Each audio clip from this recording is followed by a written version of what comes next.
한마디 흔한 평범한 직장인입니다.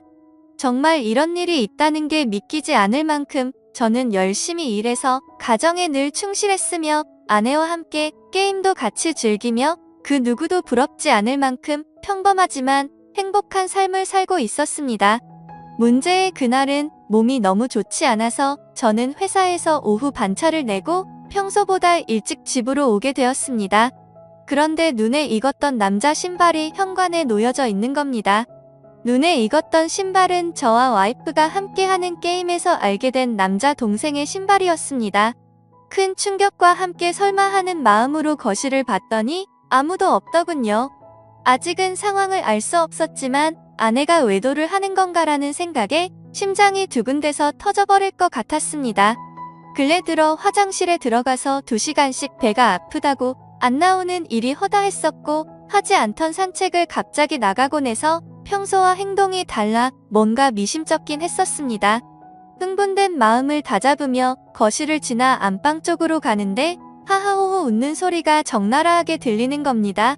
정말 하늘이 무너지는 기분이 이런 걸까요? 너무 충격을 받은 저는 순식간에 달려가서 방문을 벌컥 열어버렸습니다. 두 사람은 같이 컴퓨터 게임을 하고 있었고 문을 여는 소리에 뒤로 돌아보고는 두 사람 다 엄청 놀란 표정을 짓더라고요. 그리고 그 남자는 역시나 제가 친동생처럼 잘 대해주던 그 동생 놈이었습니다. 일단 마음을 진정시키고 물었습니다. 우리 집에는 무슨 일로 온 거냐고 하니까 제 아내와 같이 컴퓨터 게임을 하려고 놀러왔다고 하더군요. 상식적으로 유부녀와 같이 단둘이서 게임방을 가서 게임을 하는 것도 아니고 집에서 게임을 한다는 게 말이 되나요? 저는 그래서 게임방을 놔두고 왜 집에서 게임을 하냐고 물어보니까 그 남동생은 그렇지 않아도 지금 그러려고 했다고 더듬거리면서 말을 하더라고요. 성에 없는 거짓말에 너무 어이가 없어서 머리끝까지 화가 치밀어 올랐고 분노를 참지 못하고 사고를 칠 것 같아서 그 동생에게 당장 내 집에서 나가라고 소리쳤습니다. 그제서야 갑자기 진실을 고백하듯이 연신 미안하다 죄송하다 하면서 누나 잘못 아니다라고 하면서 도망치듯 나가더군요. 네, 누나만의 잘못은 아니겠죠. 둘 다 인간 같지도 않은 짓을 했는데 두 사람 다의 잘못이겠죠. 아내와 저는 조용히 한참 동안 아무 말 없이 있었고 제가 먼저 아내에게 말했습니다. 어린애도 속지 않을 거짓말 하지 말고 솔직히 말하라고요. 그러자 아내는 진짜 아무 일도 없었고 그냥 게임을 하려고 부른 거라고 말을 하더군요. 그냥 더 이상 이야기를 나눠봤자 답이 없을 것 같아서 말했습니다. 둘이서 아무 일도 없었다고 하더라도 이렇게 나도 없는 집에다가 남자를 불러서 게임을 했다는 거 용납이 안 된다. 이제는 믿었던 신뢰가 깨졌으니 더 이상은 이 결혼 생활을 이어갈 자신이 없다고 말했죠. 그리고 나서 일단 여행용 캐리어를 꺼내서 아내의 옷들을 집어넣었고 그제서야 아내는 그냥 별 생각 없이 부른 거라며 미안하다고 무릎을 꿇고 손을 싹싹 빌며 미안하다고 했습니다. 그런데 어떻게 이게 용서가 될까요? 아무 일도 없었다고 하지만 유부녀가 남자를 집에까지 불렀다는 거 자체만으로도 제가 모르는 사이 무슨 일들이 벌어졌을지 알 수도 없는 거고 상상조차 하기가 싫었습니다.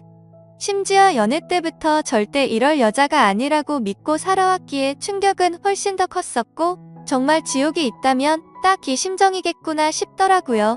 아무튼 아내는 계속해서 미안하다고 같은 말만 반복하면서 버티고 있었고 결국 저는 장인 어른에게 연락을 해 지금 있었던 일 그대로를 말했더니 아무 말씀도 없이 전화를 끊더군요.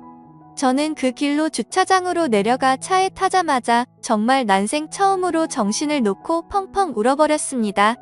그렇게 몇 시간이 지나 장인어른이 집으로 오라고 해서 올라갔더니 술을 드시고 계시더군요.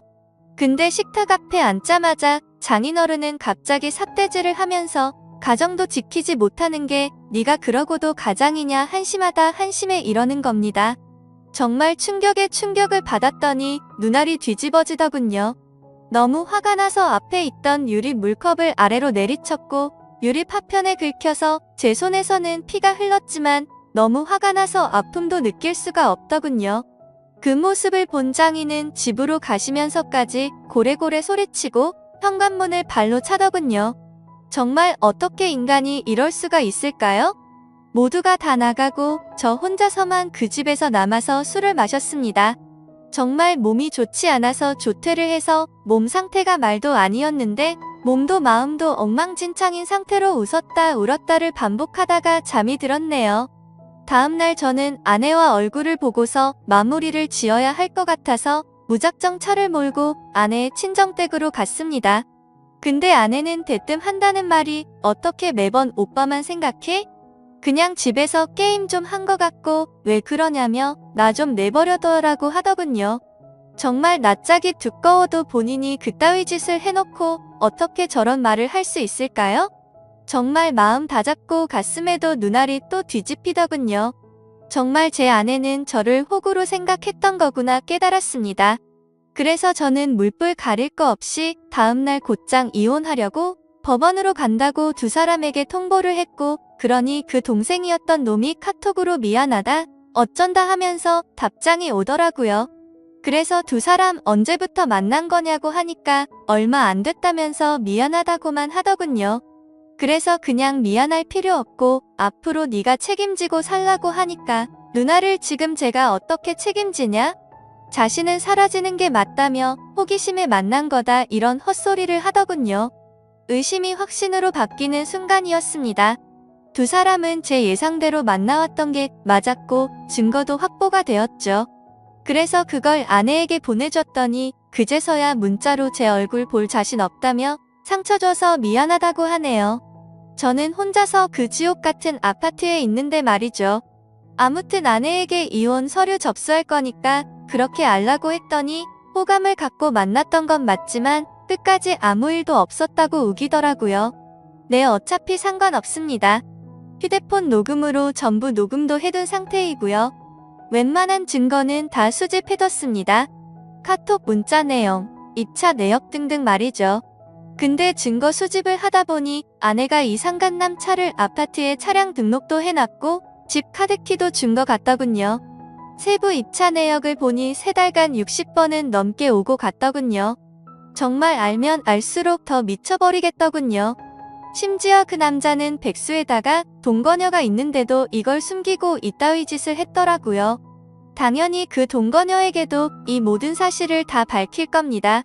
저는 정말 이 사건에 대해 절대로 그냥 넘어갈 생각이 없고 모든 걸 끝내려고요.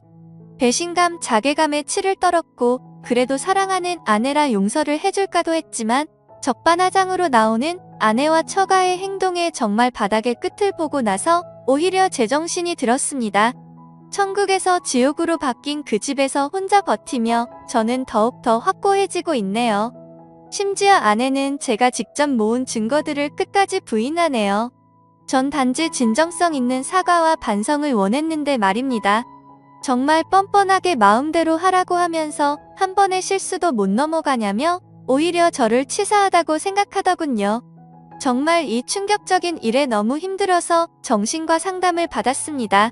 전문의 말로는 상당히 위험하다고 심리 검사를 받고 결과를 기다리는 중입니다. 심리 상담자 말로는 이 상황은 자식이나 부모를 잃은 충격과 흡사하다고 하네요. 저 두 사람은 죽었다 깨어나도 제 심정을 절대로 모를 겁니다. 제가 얼마나 죽을 만큼 힘들고 그래도 안간힘을 쓰며 버텨왔는지를요. 그래서 보여줄 겁니다. 전 그들이 얼마나 잘못된 일을 하고 있는 것인지 앞으로 뼈저리게 느끼게 해줄 겁니다. 저를 건드린 건 인생 최대의 실수라고 생각이 들게 해주고 싶네요. 지금까지 제 사연을 들어주셔서 감사드립니다.